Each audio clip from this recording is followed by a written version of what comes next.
Hi, I'm Anne Skinner of Anne Skinner Life Coach, and I've been a life coach now for many years. And during that time, I've recognized that despite the original motivation for people coming to me for coaching, usually stress management is an issue. Often, the client's inability to manage stress effectively means that there's a barrier, there's a sort of shadow there constantly that causes them not to feel happy and contented with life.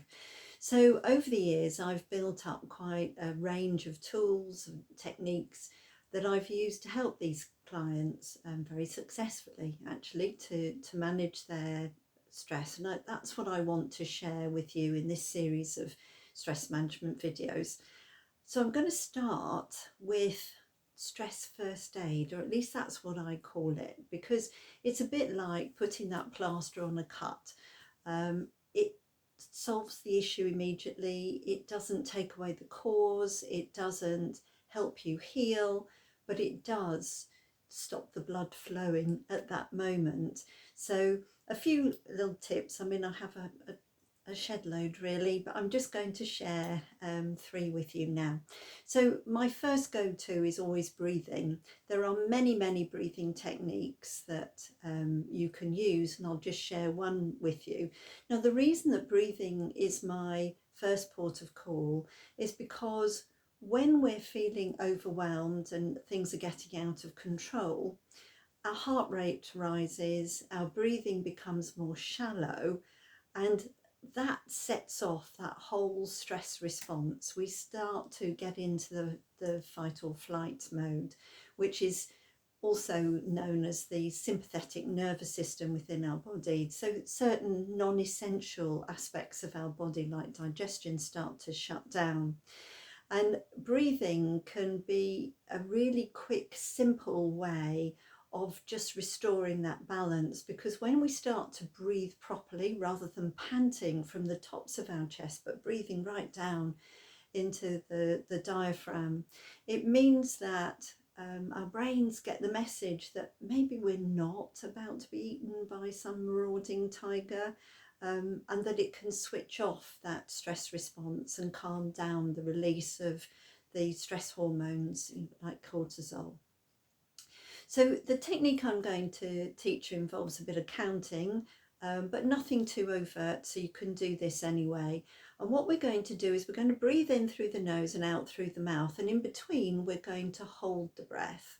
And the reason for breathing in through the nose and out through the mouth is that it just reinforces that switch from the sympathetic nervous system to the parasympathetic nervous system, also known as rest and digest. And that's where we want to be. That's really where we should be living most of the time.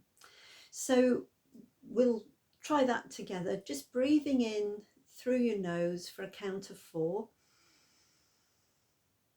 Hold your breath for 4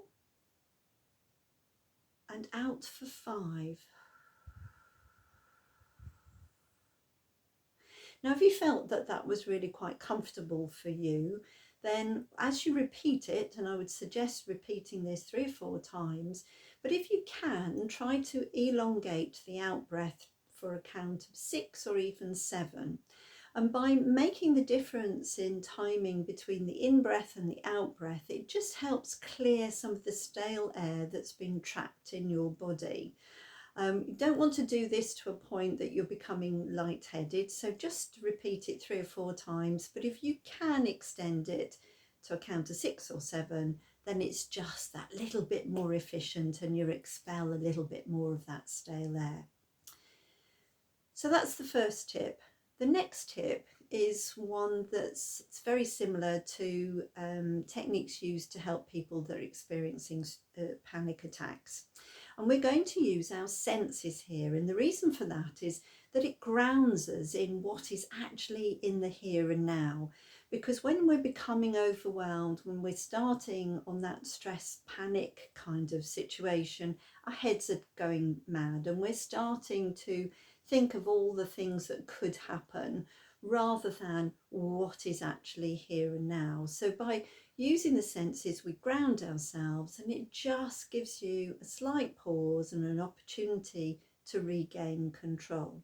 So we're going to start off by looking for 4 things that we can see. Now, it can be absolutely anything. It can be clothing, furniture, people, animals, absolutely anything in the room, outside the window, but anything that you can see from where you are right now.